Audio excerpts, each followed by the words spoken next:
Kumusta mga ka-faith journey? Welcome sa Day 5 ng ating serye. Ang pag-uusapan natin ngayon ay isang napakalakas na konsepto, revision, pagpapagaling ng nakaraan. Alam mo ba, madalas nating daladala ang bigat ng kahapon?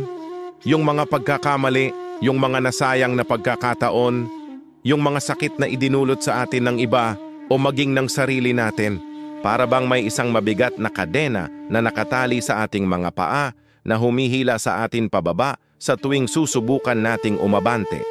Pero paano kung sabihin ko sa'yo na may paraan para putulin ang kadenang yan?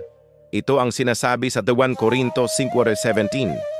Ang luma ay lumipas. Narito, ang lahat ay naging bago. Napakagandang pangako, di ba? Sinasabi dito na sa pamamagitan ng pananampalataya, hindi na tayo binibihag ng ating nakaraan.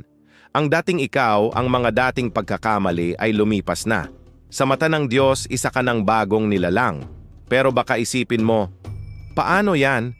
Ramdam ko pa rin yung sakit, naaalala ko pa rin lahat. At diyan pumapasok ang konsepto ng revision o pagbabago ng pananaw.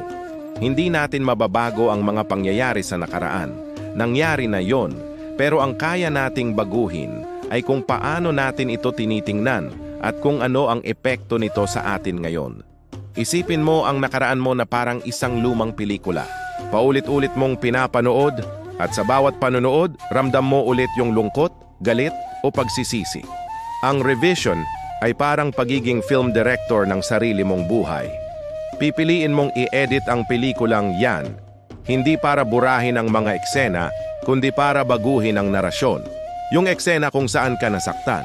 Imbis na tingnan ito bilang katapusan ng mundo, tingnan mo ito bilang isang aral na nagpatatag sa'yo. Yung eksena kung saan ka nagkamali, imbis na markahan ito bilang patunay ng iyong kabiguan, tingnan mo ito bilang isang pagkakataon para matuto at lumago. Sa halip na mag-focus sa sakit, mag-focus ka sa kalakasan na nakuha mo mula rito. Paano ito ginagawa? Una, tanggapin mo. Tanggapin mo na nangyari yon at okay lang na masaktan. Huwag mong itago o balewalain ang nararamdaman mo. Pangalawa, patawarin mo. Patawarin mo ang mga taong nakasakit sa iyo, hindi para sa kanila, kundi para sa sarili mong kapayapaan. At ang pinakamahalaga, patawarin mo ang iyong sarili. Karapat-dapat ka sa kapatawaran at pagmamahal. Lalo na mula sa sarili mo. Ang pagpapatawad ay hindi nangangahulugang kinakalimutan mo ang nangyari. Ito ay nangangahulugang pinipili mong huwag nang hayaang kontrolin nito ang kasalukuyan at hinaharap mo.